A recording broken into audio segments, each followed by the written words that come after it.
Hey, it's Tim here. In today's video, we're going to be taking another look at analytics extensions. After reaching out to the community about table extensions, I realized that analytics extensions were just a huge gap in my understanding. So I'm learning a lot over the last few days, and I really wanted to share the conversations I'm having with other people on this channel. In this video, Aidan Moore is going to be walking through some use cases for analytics extensions, and he's actually going to walk us through his thinking process when he discovered a solution that allows him to do something pretty cool with Salesforce. As ever, let's get stuck in. So I'm Aidan Moore and I'm head of analytics at a company called Informa. I work specifically in the business operations team. Looking at a lot of Salesforce data, marketing data, that kind of thing. Amazing, amazing. And with Salesforce data, it's probably worth asking the question: has that gotten better since Salesforce's acquisition of Tableau? Are you finding there's more synergies between the two? I always ask that question whenever anyone works with Salesforce. It's a good question. I don't want to be rude to Tableau Salesforce. Don't worry. I think there's. I can. I think there's. Is it getting better? I think there's ways, and actually some of the stuff that I want to demo to you today, I think overcomes one of the big problems that I find with integrating Salesforce data into Tableau. Amazing. Okay, excellent. Yeah. So I sort of let you just show me what you want to demo. For the people who do end up watching the video, what I'll do is I'll explain the difference between extensions and analytics extensions, dashboard extensions and analytic extensions, and then I'll also explain ahead of time how table extensions use analytics extensions, if that makes sense. So you don't have to sort of worry about that clarity. I'll do that in the video itself. So that's all good. Did you get some good use cases for the table extensions? I did. Yeah, I did. I'll send them through to you as a link. I got some from Tableau. Actually reached out. Francois reached out directly, and he had an internal sales sales engineer who had sort of non-AI ML examples of them using table extensions. What was really interesting about that is it was quite varied. There's about 7 examples in there, a lot of them to do with API calls, actually, which is turned out to be quite a sort of hidden gem within the table extensions, because you can essentially use it to call in data sets. But broadly speaking, I think I'm still in the early sort of phase of my understanding of the capability. So, and my impression is whatever you code is whatever the capability you put into the extension. So I'm sure there's going to be hundreds of different things that get built with this. And it's just understanding the realm, the high level realm that this opens up, rather than trying to understand every single individual use case. Yeah. Okay. I'm actually demoing some of this stuff to the Pittsburgh Tableau user group next week. Nice. So it's amazing. My very first. This is your dry run. So yeah, it'd be super interesting to see if there are bits that you're kind of interested in and that I can use. Absolutely, definitely. Use to my advantage. So I've got here a very basic example. Mm-hmm. I take it you don't need me to go through how to connect to the analytics extension, do you? Why not? Just explain for everyone's benefit. I know you can repeat these things 100 times. People don't always get it, so why not? Okay. So I assume that people already have TabPy set up to connect to it. It is very straightforward. We're going into Help, Settings and Performance, and we're going to manage our analytics extension. You see here that I'm using a local host on port 9004. I can test my connection. Right. I love that it sits under the Help menu. Yes. I never understood that. Help, I need an analytics extension. So we can test it, and it should work an awful lot quicker than that. I don't know if that's because I'm sharing my screen or something. There we go. There we go. Faster than a fast thing. So I'll just cut the gap. We'll blame Tableau. Yeah, good stuff. Okay. Good. So super straightforward example, and one of the classic use cases I think that came out as soon as Tableau was announced in version 10.2, for those of us that can remember that far back, was sentiment analysis. So essentially what we have here is a very simple dashboard. I can type in a text string,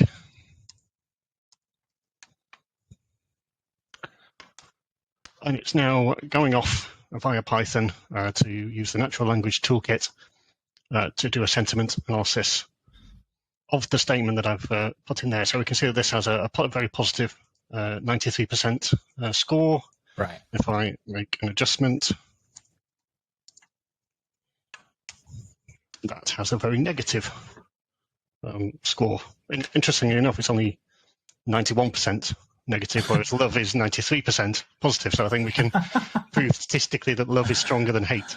Yeah, I wonder what gets 100% minus 100%. It's probably one word. Does make you wonder. I won't ask. Actually, increasing the number of exclamation marks sometimes maybe has an effect on it. Right. But yeah, so that's the kind of thing. And then people came up with great ideas of looking at things like song lyrics. Mm-hmm. So we can do that.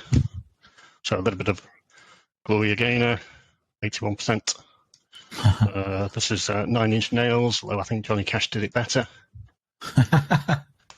Sad Song, 77%, minus 77%.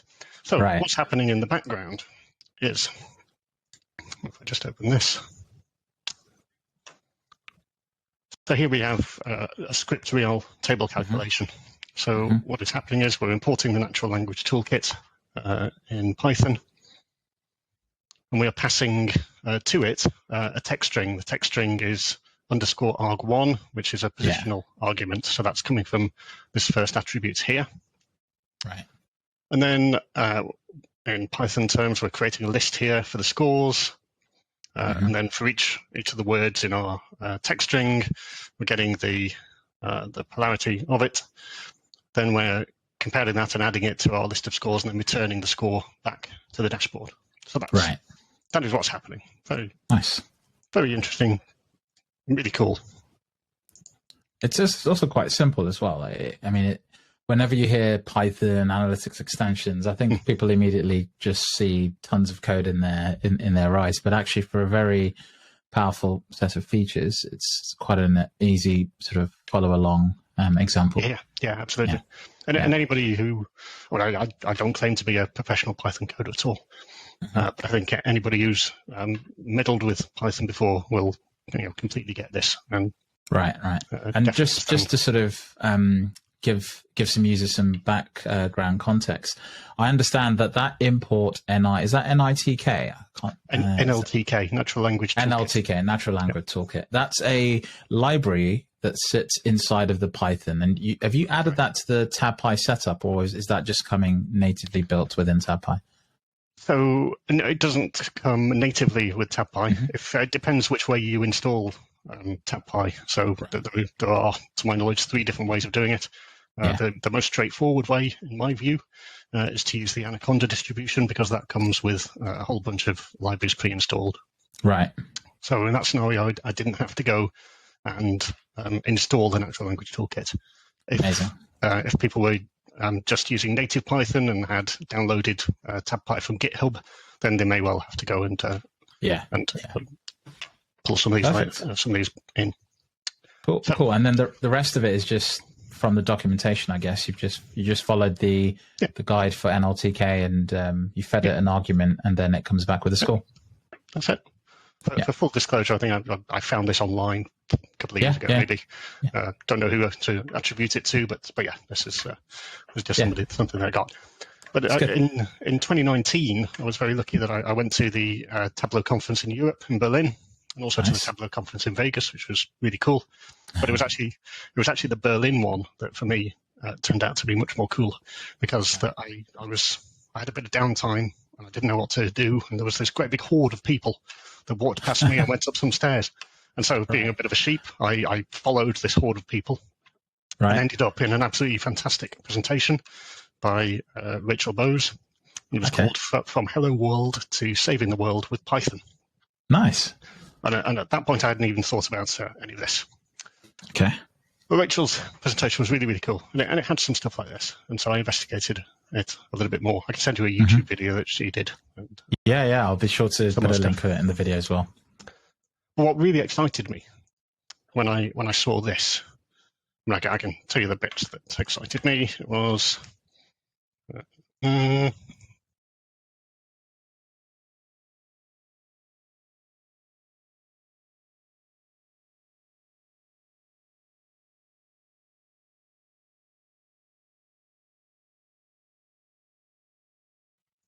So the bit that really excited me was this bit. Okay.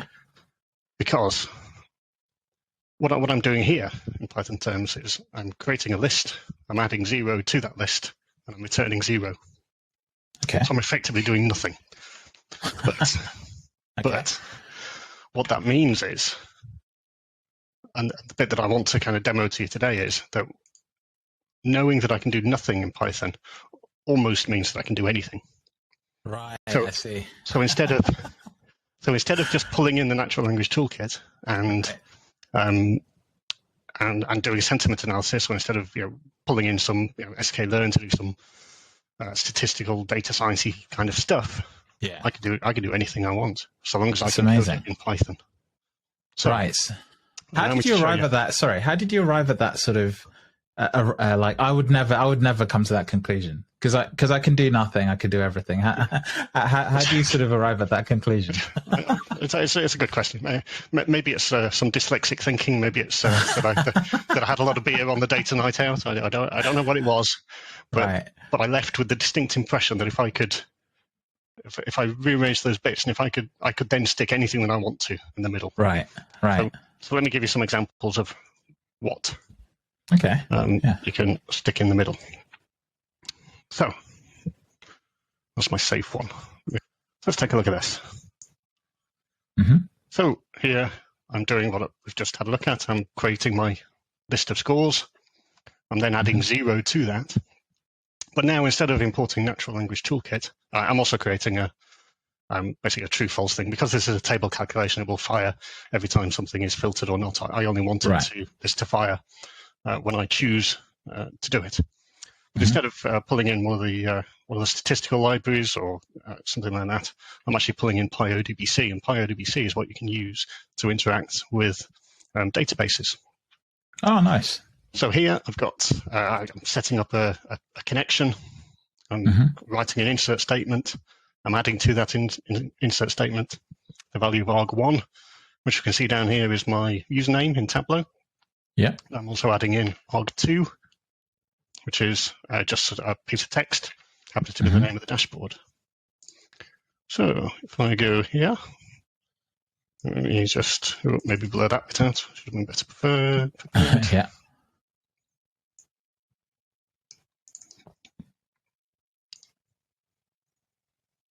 So if we have a look at that, so we can see that I have an empty table. Excuse the column headings. But what I can do in my non-safe version, if I hit my SQL button, and I now go to my SQL table, you'll see I now have a row of data. Oh, yeah. Which corresponds to my username and the string of text that I have put in there. So I'm able, by using the Analytics extension, to do things that people would more commonly associate with things that are in the extension gallery. Right, I see. But I'm able to code that in-house using the functionality of Python. I see.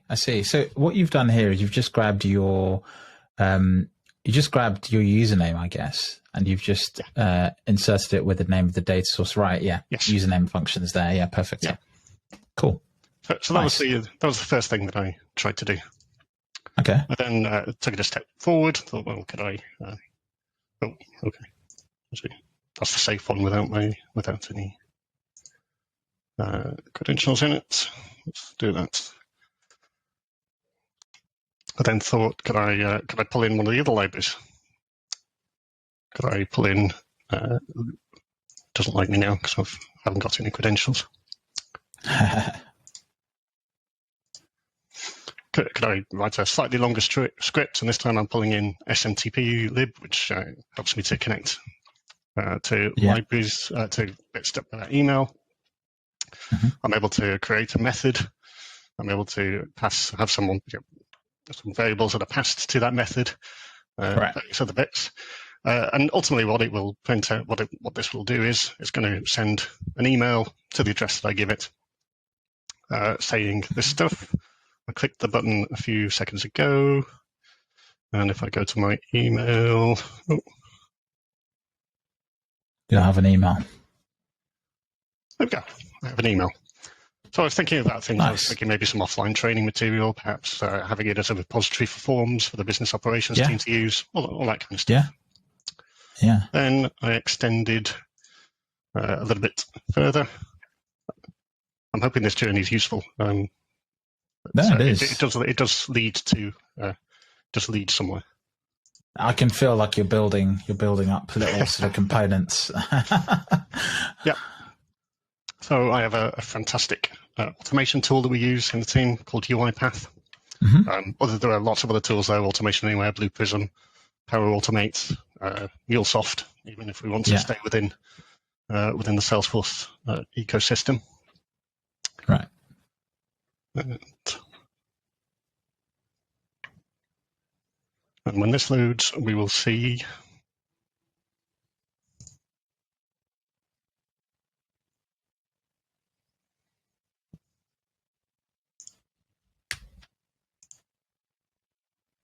okay.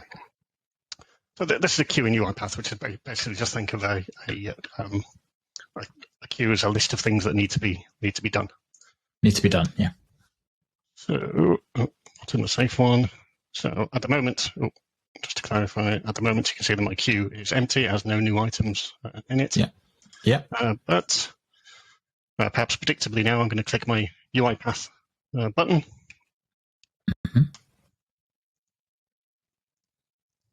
And then if I refresh this,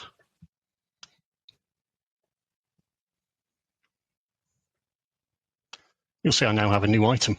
Yeah, nice. So I've been able to take some information from Tableau, and this time, in between my scores, I'm now using the request library, JSON. I'm running methods to kind of authenticate against the API. Yeah. And I'm then taking some bits of information. In this case, I've hard-coded it. But I'm able to take these bits of information, and if I have a look at my new item here in this queue, you will see that it matches. So I've had some information in Tableau. I've been able to click a button in Tableau, which is an intuitive part of the dashboard itself. It didn't look out of place on the dashboard, and I've been able to ping that information into a waiting API. As part of doing that, I've also been interacting with APIs, and that I've had to go off and get an authentication credential in order to do that. So I'm within the Python environment. I'm managing the process for exactly how that authentication, as well. Yeah. So hopefully that was good background for what I'm about to show you now.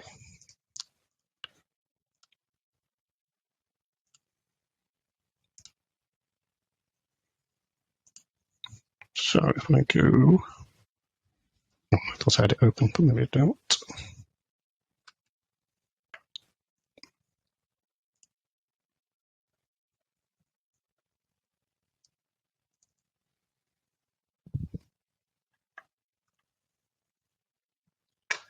Okay. Salesforce. So I'm now in Salesforce.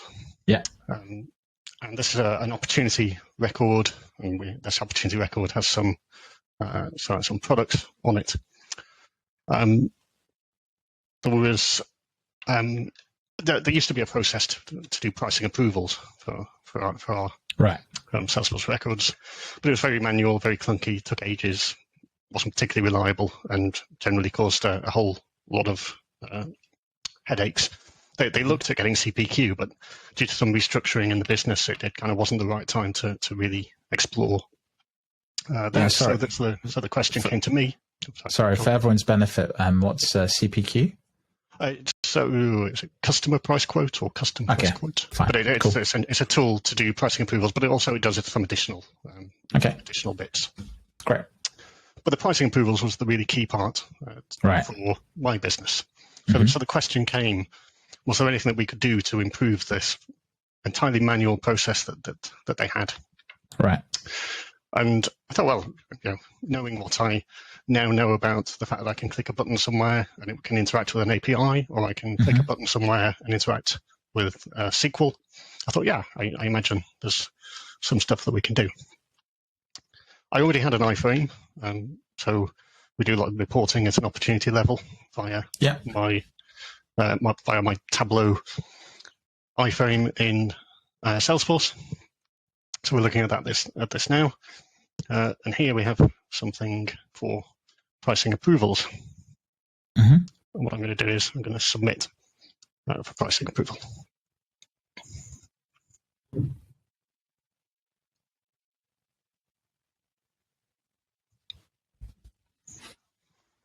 Now, what this is doing, this is using replicated data off Salesforce. Right. It's a Tableau dashboard, and it's pulling in some bits of information, what the currency is, what the opportunity number is, the products, how many seats, some fake list prices, what the sales prices are that is on the opportunity record. And then Tableau is doing a calculation of what sort of discount percentage that is. And because of the size of the discount percentage, who needs to authorize this opportunity. Right. Mm-hmm. And then down at the bottom, there's a submit button. Yeah, and this submit button is doing exactly what I've just demonstrated. It's firing something out into UiPath. And when it does that, I mean, you don't have to use UiPath. You could just have a back script, any automation, SQL table, or any other automation tool. But that will then result in a bunch of emails coming out to say this opportunity needs approval. People then click on a button, and it will, and then that button will take them to another Tableau dashboard where they can go and click a button that says either approve or deny. So again, it's it's using all this functionality of being able to interact with APIs via click buttons in a Tableau dashboard. Yeah. But there is, having shown you how great this is, and it is a great process, I'm not going to tell you why it's a bit of a pain. Because if I go back to if I go back to here, we can see that I've got some sales prices here. Right. And I've got some sales prices. And those sales prices, as I mentioned, are being pulled by replicated data. Right. Yeah.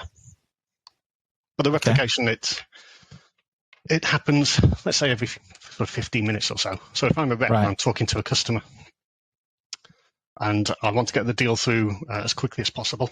So let's say I'm going to come in here and you and I are talking about this particular product.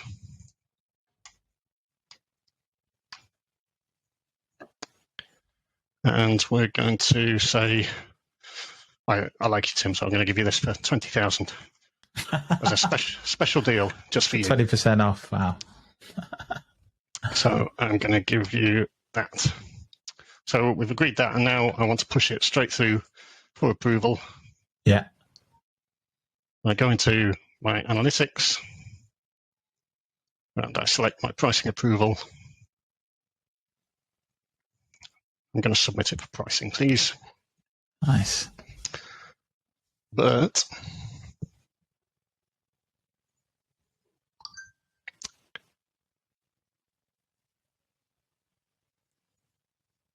you'll notice that the 20,000 that we just agreed hasn't come through yet. It's not on there. Yeah. Yeah. Now that's a bit of a pain, right? Because I'm an ambitious rep, and I want this to go through. You want it now. Pricing approval. Yeah. But so I guess the question is, how do we get around that process? Yeah. So let me show you how we get around that process. And this is where I think there's a lot of opportunity for the table extensions. Right. What we're going to do now is we've talked a bit more. Oh, I'm going to edit the products. We've talked a bit more, and actually maybe I don't like you so much anymore. So now I'm going to charge you £40,000. Oh no! For this Inflation. You've just cost yourself 20,000. Oh, not right.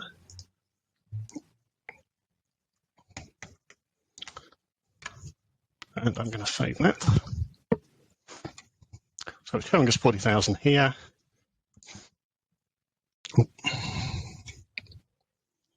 But I go into the Analytics tab now, but instead of hitting on my pricing approval, I'm going to hit my super secret button down here. Is that just a white box that only you know exists? Yes, that's it. Love it. And I'm going to submit my pricing approval this way. Right.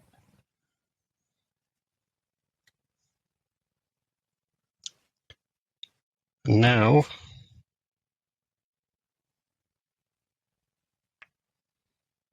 now when And it loads, you'll see it's instantly yeah, 40 grand. Yeah. 40 grand.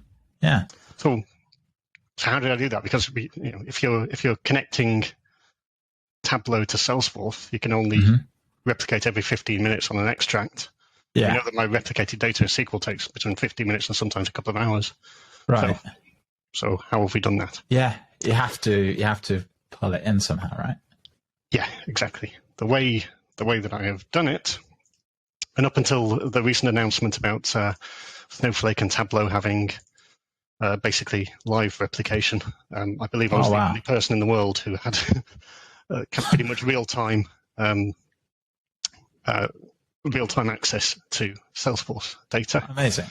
And if I can find my safe one, there it is. I'll show you what I'm doing.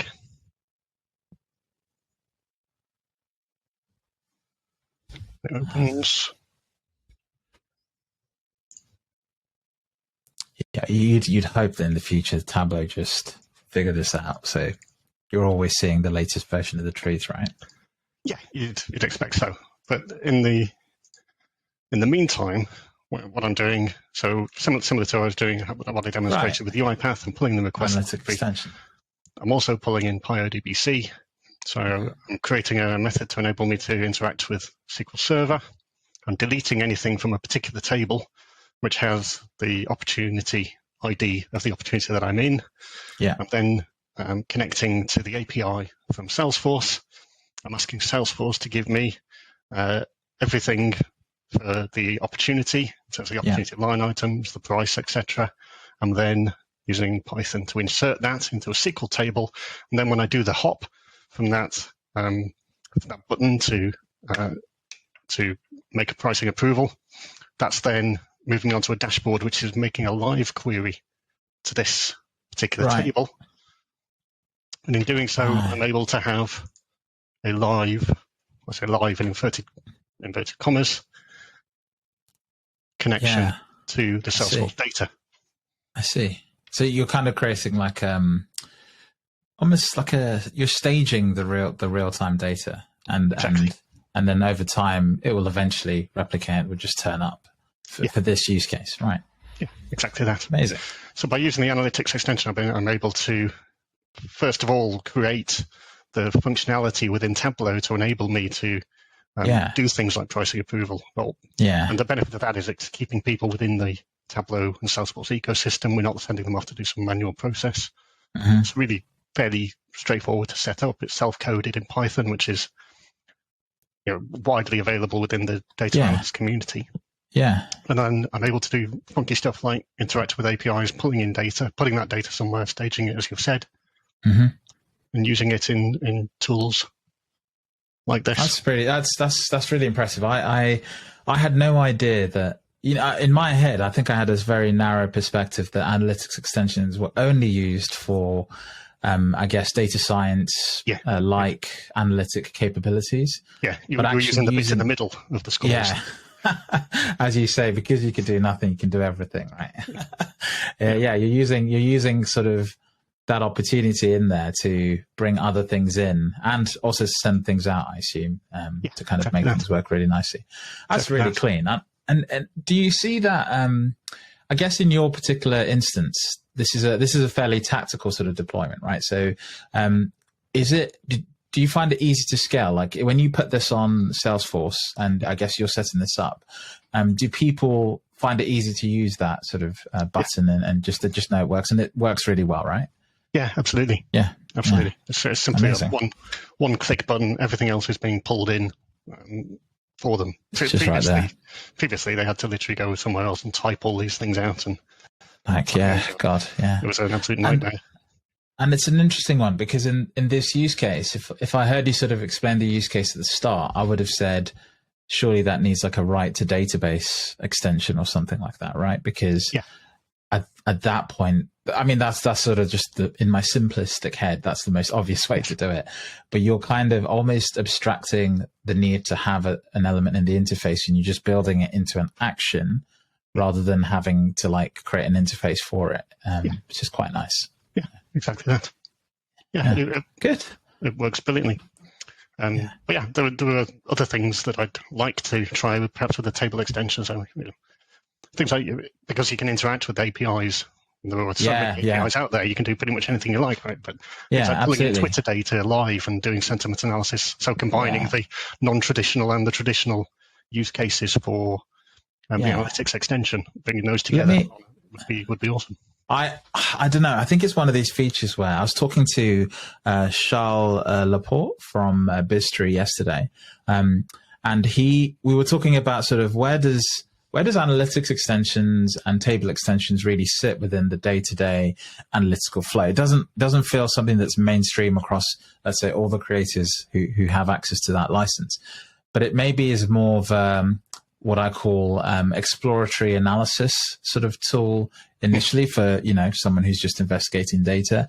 And then when you come to productionizing it, you kind of have to do a little bit of the work you've done to simplify it into a button to kind of really package it up nicely and then move it on. Or you could move that work further back, but in your case, that's not possible because of the setup with Salesforce. But you could potentially move some of that further back into the stack and have it come through in the data source natively. I agree. And you mentioned Snowflake as well, and I was going to ask you, have you done any work with Snowpark, which is their sort of take on running Python on Snowflake, if that makes sense? Not yet. We are currently an AWS house, but we are right. I've just started testing Snowflake. Nice, interesting. Of course, it's funny because Snowflake run on AWS as well, right? So they're also an AWS house, if anything. But the thing I'm trying to sort of see if anyone has any understanding of is where is the best place to be doing this kind of data science work? Is it alongside the database, as Snowflake is suggesting, with the data, or is it sort of bringing it closer to the people who actually know how to write these tools? Or is it actually a mixture of both? You do it locally with TabPy, then you move it further back into something like Snowpark or AWS Lambda or something like that. Yeah, potentially. And with the stuff that I've demoed, although I've been showing the table calculations with the actual Python scripts in, I could deploy those as models to my TabPy server, for example. Not entirely the same as what you're talking about, but you don't have to have great big long Python scripts within your table calculations. You can have the scripts saved up to your TabPy server and then call them. Right, and so if you call them as modules, they're almost working like functions in a piece of code, right? Yeah, so you just pass the attributes to it that it needs. Yeah, amazing. So, but it's not so fun to demonstrate if it's just like one line of attributes. That's the thing. People always want to know what's under the hood, what's in the black box. That's always the ephemeral question, right? Yeah, good. Well, thanks so much for that. That's been really fantastic. What I'll do is I'll edit this up. Do you want me to send it to you ahead of time so you can just watch it, make sure that everything's good? I'll do a good job of going through and sort of cleansing anything that shouldn't be public. If that makes sense. Can make me look handsome though, if you got some like filters or something, Oh God.